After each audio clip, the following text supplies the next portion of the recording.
out and try and scrape anything you miss.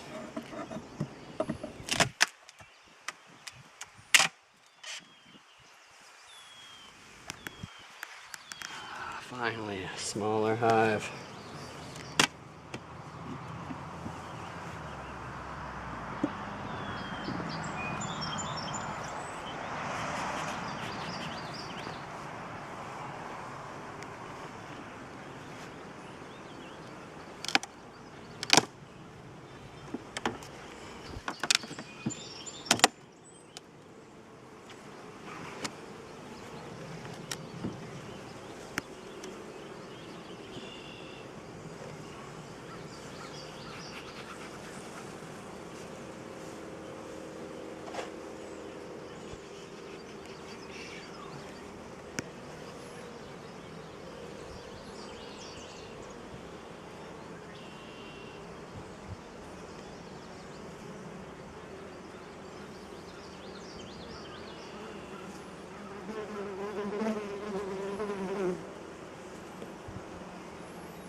Well, hello, Miss Honeybee.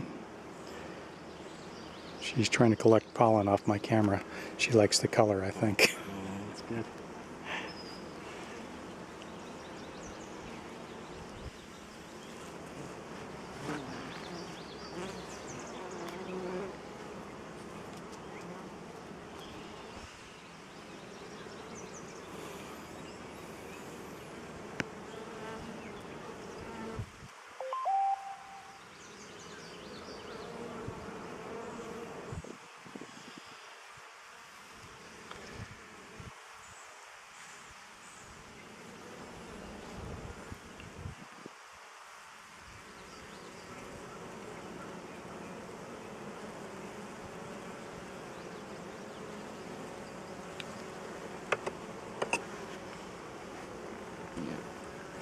There's sac brood, so that's more generally what it looks like more often than not, where it's all brown and discolored.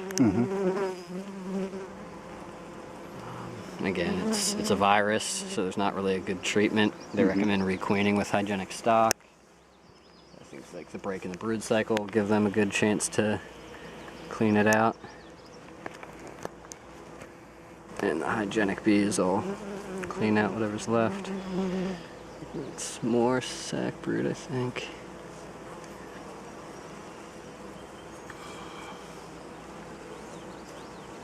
Yeah.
More sac brood. So usually it's like a cell here, cell there. I've seen hives with like a ton of it, so it certainly can be a problem. And you saw the sign for you was that was it perforated? Yep. Okay. Yep. Yeah, just a little hole in the capping, and that can be a sign of American foul brood. It could be a sign of potentially European foul brood, sac brood, probably a few others. Chalk brood too. Like chalk brood. It'll be mummified, right? Mummified. Sometimes it'll look like sac brood.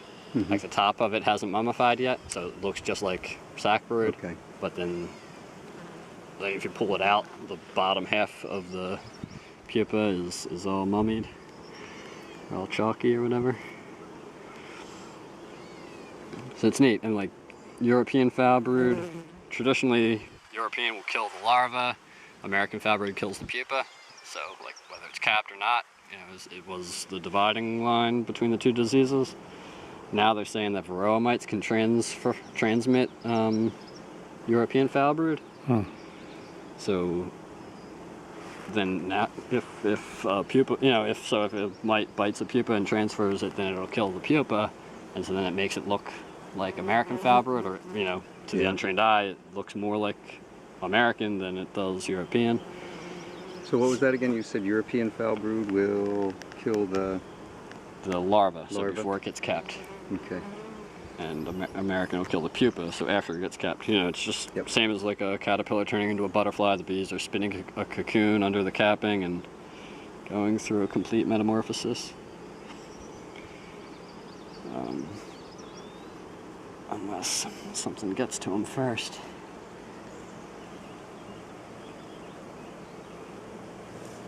Touch now. I saw something here. Where was it? Oh, there's one emerging. Yeah. I saw a larva that was here. Yeah. So that's like, it's not sac brood. I usually call that PMS, parasitic mite syndrome, where it's just kind of like a blob in there. If you've ever heard people talk about snot brood, that's usually what they're talking about. Just like this blob at the bottom of the cell. Yeah, it's like deflated. It's but so I think parasitic mite syndrome like doesn't really mean anything. It's kind of like a catch-all.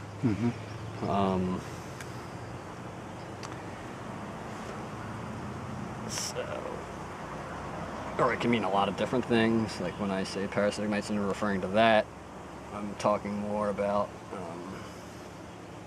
probably some virus that the mites are transmitting that does that to the larva or to the pupa.